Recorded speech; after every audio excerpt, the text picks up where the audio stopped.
Alas 4:33 ng umaga, driver at konduktor sa Tagum Terminal sa Davao del Norte sumailalim sa surprise drug test.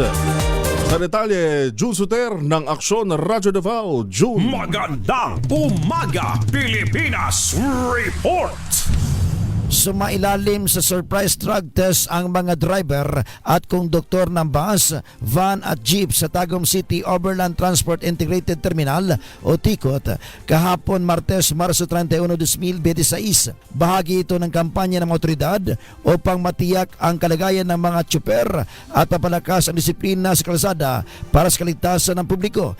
Isinagawa ang operasyon sa ilalim ng Oplan Biyaheng Ayos bilang paghahanda sa Semana Santa at summer vacation kung saan inaasahan ang pagdami ng mga biyahero. Isinagawa ang aktibidad sa tatlong iba't ibang ahensya kabilang ang LTFRB, LTO, PDEA, PNP Tagum at iba pang lokal na tanggapan ng pamahalaan sa suporta ng City Mayor's Office. Ito si June Suter para sa DZRH.